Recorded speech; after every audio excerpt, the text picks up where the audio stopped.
नमस्कार, मी पुन्हा एकदा तुमच्या सर्वांचं मॉम्स लर्निंग लॅबमध्ये अगदी मनापासून स्वागत करते। तर आपला next model verb is can. पण can it's really a magical model verb, कारण याचा असं आहे की कॅन आपण खूप साऱ्या ठिकाणी इंग्लिश लँग्वेजमध्ये यूज करू शकतो। तर त्याच्यासाठी मी हा एक चार्ट बनवलेला आहे की कोणत्या सिच्युएशनमध्ये आपण कॅन यूज करू शकतो आणि त्याचं एक एक्झाम्पल देखील दाखवलं आहे की आपण कसं यूज करू शकतो। ठीक आहे, तर आपण सुरुवात करूया की कॅन आपण केव्हा केव्हा यूज करू शकतो। तर कोणाला ऑफर करताना, परमिशन घेताना, पॉसिबिलिटीज कोणत्या कोणत्या आहेत ते चेक करताना, रिक्वेस्ट करताना कोणाला, किंवा कोणाची एक एबिलिटी किंवा कोणाचं मध्ये ज्या चांगल्या क्वालिटीज आहेत त्या दाखवण्यासाठी। तर एवढ्या सगळ्या सिच्युएशनमध्ये आपण कॅन यूज करू शकतो। म्हणून कॅन हे एक खरंच मॅजिकल मॉडेल वर्ब आहे, ज्याने तुमचं most of the English cover होऊन जातं, किंवा तुम्ही बेसिक इंग्लिश बोलायला जेव्हा प्रॅक्टिस करत असता घरामध्ये तेव्हा ह्या गोष्टींचा फार चांगल्यारीत्या उपयोग होऊ शकतो। तर ऑफर म्हणजे काय? ऑफर करताना आपण कॅन कसं यूज करतो? तर ऑफर म्हणजे आपण कोणाला तरी एक हेल्प ऑफर करतोय, कोणाची तरी मदत करायला प्रयत्न करतोय। तर तेव्हा आपण मदत जर पूर्णपणे म्हटलं की मी तुझी मदत करतो, तर हा एक पोलाइट वे नसतो। I will help you, I will help you म्हणजे मी तुझी मदत करेन।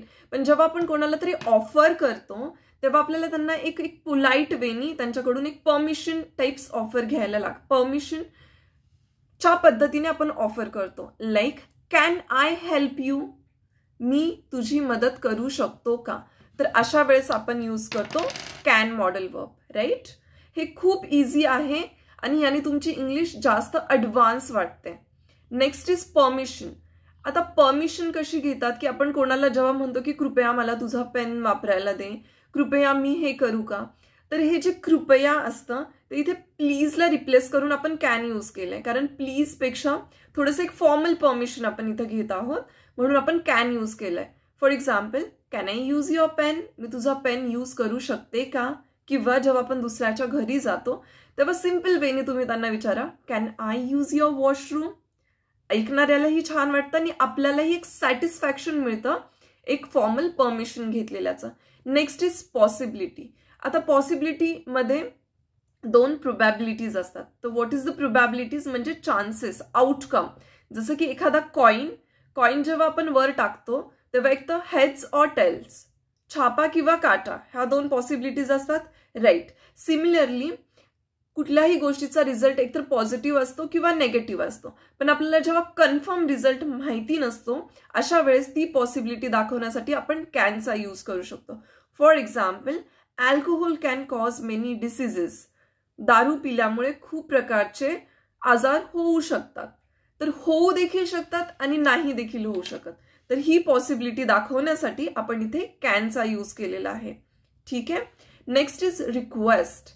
जेव्हा आपण कोणाला रिक्वेस्ट करतो, आपण कोणाला तरी विनंती करतो, विनंती म्हणजे कृपया तुम्ही माझी मदत कराल का? तर याच्यासाठी आपण प्लीज यूज करतो, ठीक आहे?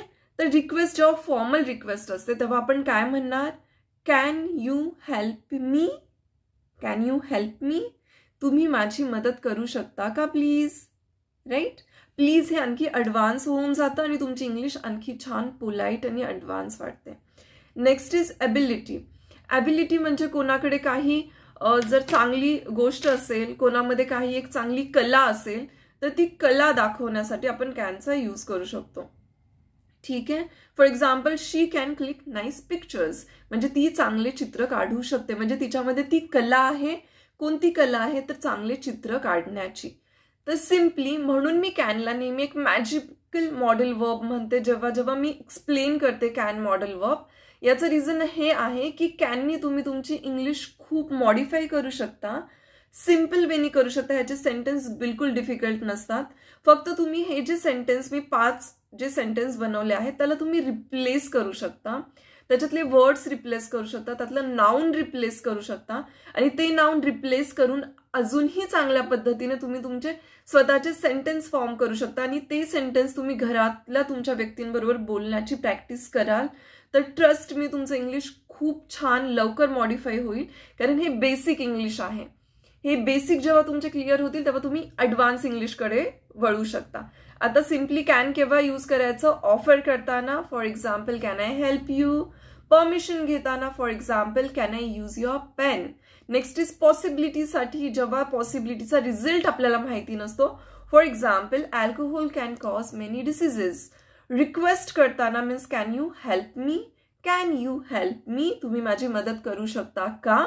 आणि next is to express an ability means she can click nice pictures. I hope हा व्हिडिओ तुम्हाला खूप छान समजला असेल आणि तुम्ही हे सगळं तुमच्या प्रॅक्टिसमध्ये घ्याल आणि इंग्लिश बोलण्याचा प्रयत्न कराल आणि तुमच्या जवळच्यांना देखील हा व्हिडिओ शेअर करा. तर जर तुम्हाला हा व्हिडिओ आवडला असेल तर प्लीज चॅनलला लाईक करा, व्हिडिओला लाईक करा, चॅनलला सबस्क्राईब करा आणि तुमच्या फ्रेंड्स बरोबर हा व्हिडिओ शेअर करायला प्लीज नका विसरू. Thank you so much for watching this video.